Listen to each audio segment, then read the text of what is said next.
OSWALD amassed 2,075. That qualified him fourth. He's got lane choice over number 5 qualifier Cruz PEDREGON. WORSHAM earned enough points to finish third. He picks his lane in his first round race over ETCHELLS. The number 1 qualifier is John Force, 2,625 points. He picks the lane against number 8 qualifier Whit Bazemore, and number 2 Al Hoffman gets to select his lane over the number 7 qualifier Tom Hoover. Back at Indianapolis Raceway Park in the Big Bud Shootout, a huge crowd on hand under absolutely ideal weather conditions. And that's what these racers had hoped for. This is one of the super tracks providing ultimate traction, but they need good air to run in, and they've got it today here in the heartland of America. Our first round match, the number 4 and 5 qualifiers, Cruz PEDREGON and Mark Oswald. As both drivers back up after their burnouts, you're looking on Cruz PEDREGON. That's his crew chief, Larry Meyer, out in front directing traffic. PEDREGON, the rookie here, must rise to the challenge because Mark Oswald, the driver of the Petosa Brothers Dodge, has won this event twice. Back in 1986 and again in 1988 when he was driving for Candies and Hughes. For Cruz PEDREGON, he is one of the hottest names in funny car racing today. This is a young man that has had the opportunity to drive not only this nitro funny car, but also a nitro dragster and an alcohol funny car as well as a top alcohol dragster. A very well-rounded driving star. The lane choice went to Oswald, and he goes up in smoke. Cruz PEDREGON across the quarter mile. Larry Meyer acknowledges one of the quickest elapsed times of this entire weekend, 5:15 at over 289 miles an hour. The McDonald's Olds, as you watch in replay, advances to the semifinals of the Big Bud Shootout. Oswald got off the line well, but then lost traction. It really would not have mattered. He'd have had to have one of his best runs ever just to be able to keep pace with the flying PEDREGON. Here's the Nobody Beats the Wiz Dodge Daytona, driven by Chuck ETCHELLS. He's considered the rookie in this competition, compared at least to the 22-year-old WORSHAM. Let's go down to the far end of the racetrack, and Steve Evans. Well, the Big Bud opens with a big bang, Cruz, of 5:15, 289. I'll tell you what, Steve, I've driven top fuel cars for Larry Meyer, and this funny car pulls like a top fuel car in the middle. It's got 2 more of them in it. Consistency. Absolutely. You know, we have the best crew, and we're ready. Obviously for the first round, anyway. Steve, that's what you call intimidation. A 5:15 out of Cruz PEDREGON. WORSHAM comes into this event with a total of 2,260 points. For this young man at the tender age of 22, he qualified third in the toughest competition of them all. Meantime, Chuck ETCHELLS, first year ever in this Big Bud Shootout competition, qualified with a total of 1,895 points. But that was a season-long competition. This is one day of racing, 3 rounds of competition, single elimination tournament until there was one winner for a $50,000 payday. WORSHAM in the near lane. And just like Mark Oswald before him, WORSHAM goes up in smoke. ETCHELLS blasts through to a 5:25 and 271 miles an hour. That has to please his crew. Headed up by Maynard Yanks as Chuck ETCHELLS, the underdog here in round number 1, the rookie, goes to the semifinals. 5:25, a terrific elapsed time, but the speed barely in the 270s. Chuck, did you click it just a little bit early? No, we haven't been running good speed, Steve, really. This car has not run big speed, but the ET's good. Maynard was looking for a 20. Felt soft a little bit leaving, kind of wanted to run good in the middle, but it slowed down upstairs, you're right. You saw that 15 by PEDREGON. Well, we'll see what happens. You like the Mad Sad. 5:25 for Chuck ETCHELLS, very creditable until you take into consideration that 5:15 by PEDREGON. John Force and his Castrol Olds is trying to avenge last year's Big Bud Shootout. He made it all the way to the final round, but he got beat by Jim White, driving Roland Leon's Hawaiian Punch Dodge. And for Austin Coyle, his crew chief, he needs to rebound as well. Whit Bazemore's got quite a challenge in front of him. His fast orange Ford Probe taking on the #1 qualifier, Bazemore qualified with 1,830 points. The spread, 2,625. That's the most amassed in a season of qualifying by John Force, the leader. He has won this event back in 1987 and back in 90 and finished in the runner-up spot 3 times.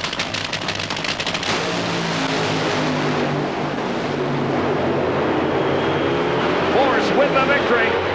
Bazemore losing a parachute. He hits the second one. It comes out and will slow him to a safe stop as a 5:24 by John Force, keeping pace with Chuck Etchells, but about 1/10 of a second slower than Cruz PEDREGON. Here we watch in replay why Whit Bazemore earned his way into this Big Bud Shootout field. He is the only driver thus far to get down the lane nearest the camera, and he gave Force a challenge at least to the 8th mile point. Then we see a little tire smoke starting on Bazemore's car, a flash of flame out of both of them, and Force by several car lengths got to the finish line first. I think John Force got exactly what crew chief Austin Coyle wanted out of this car first round, 5:24. Well, it did. You can't win second round, you don't win first. Conditions were good, obviously. Cruz ran with this Oldsmobile and knows how to do its stuff when it needs it. We're saving the right parts for second round. It's still putting some kind of trash out of the pipes going into the lights. Well, it always does, but we got certain blowers, certain heads that we run, just like the Hawaiian Punch. We're saving them for next round. We're going to give it to the boys. Hawaiian Punch car that won a year ago. And Steve, believe me, John has a long memory. He wants no repeat of that final round. Here is Al Hoffman, his wife Helen, out directing traffic with a blower drive service Dodge. Remember, this is Steve's pick. John Force, my pick, has already advanced into the semifinals. The guy standing in the way of Al Hoffman is the driver of the Scotch Color print film Dodge Daytona, longtime veteran racer out of the state of Minnesota, Tom Hoover, and his Bud Shootout appearance qualified second with a total of 2,455 points. That gives him no choice of lanes. He has selected the strip of asphalt that is the furthest from our cameras.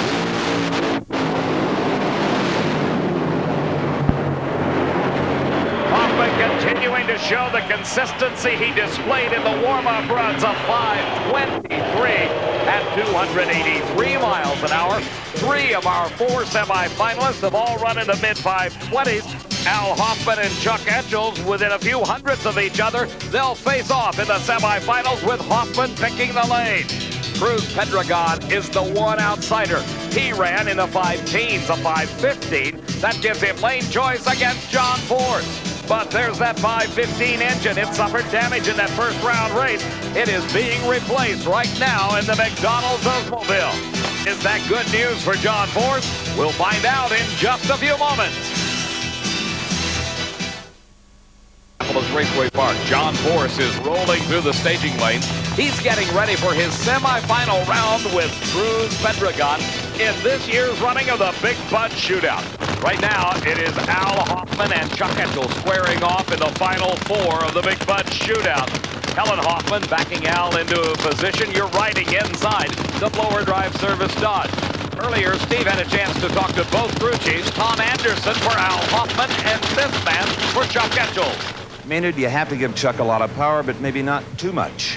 Well, Steve, I think that's what happened the first pass there. You know, our early numbers compared to everybody else's were a lot better. It looked like the car was maybe going to run a 17 or something. It got loose about 3 seconds and really smoked the tires about 3.5 seconds. So I'm going to try and move the clutch out and leave the power about the same. Tom Anderson, you guys have lane choice. That's about the only difference. Yeah, it really is. This Bud Shootout's awful close racing. I mean, you're talking about the best qualifying cars in the country, which means the fastest cars in the country, and it's tough out there. It's going to be a real good race. The question is, can the consistency continue?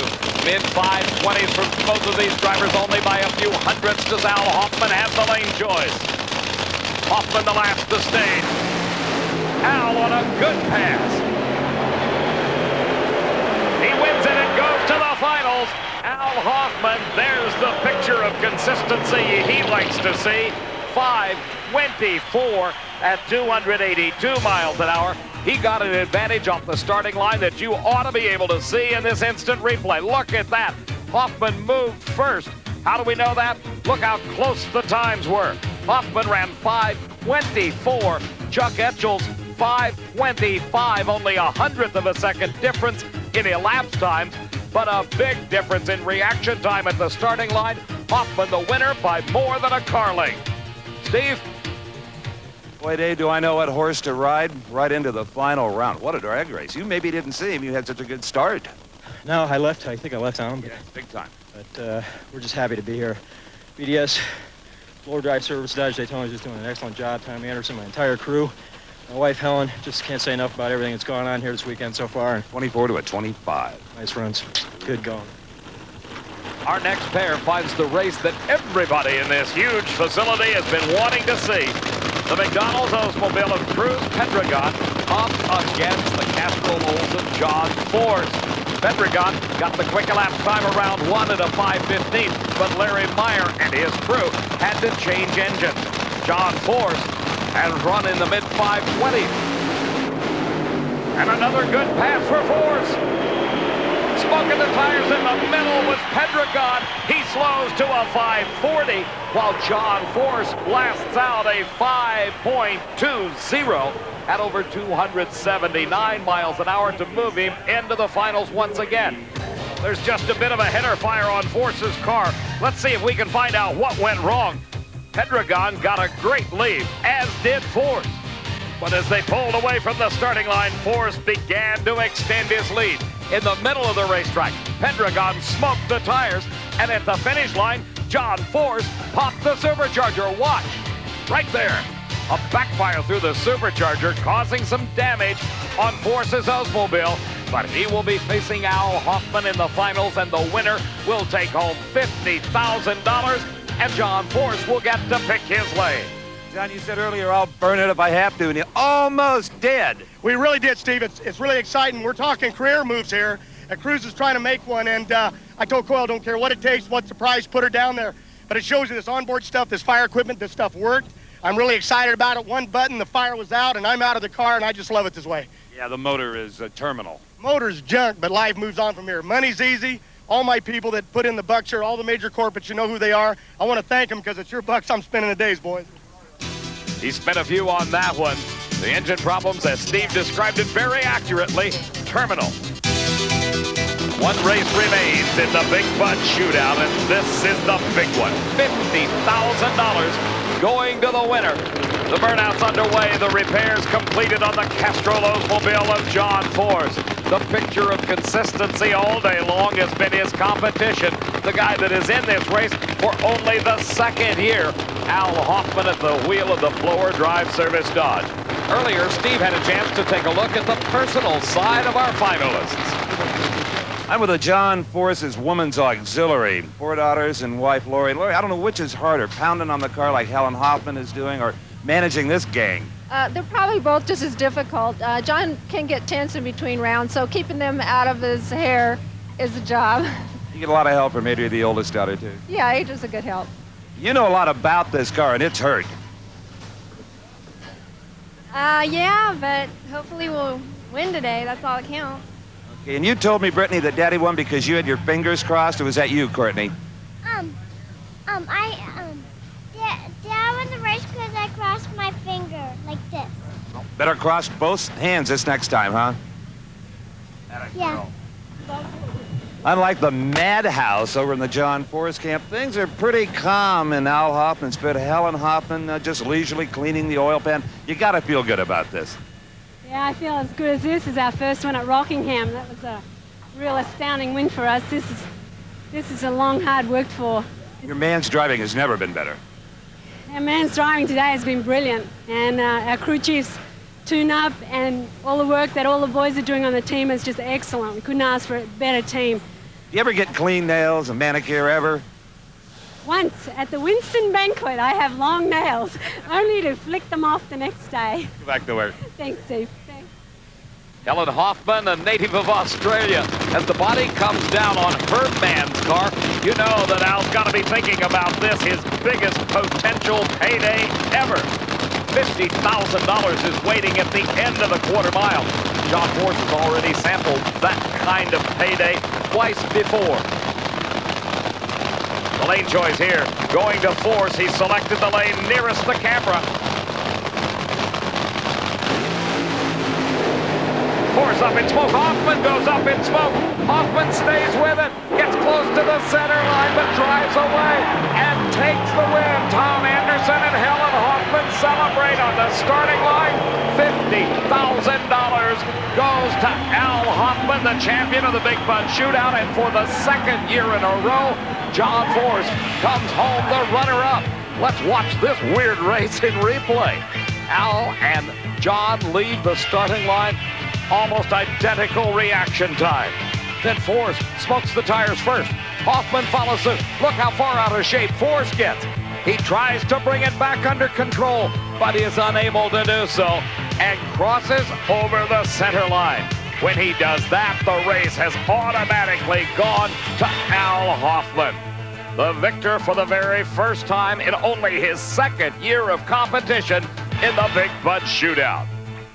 Al Hoffman, strange but interesting final round, but you won the 50 grand. That's all that really matters. Well, that's all that counts. When you're up against John Force, you're up against the best. You got to step on it. And we smoked the tires, figuring, you know, it might run 18 if it got down through there, and it didn't. But he had the same plan, and we just came out on top. You never saw him cross the center line, but you almost did. No, I didn't see him. I knew I was getting close, and I had to keep pedaling because as long as I didn't see him, I wasn't going to leave it alone.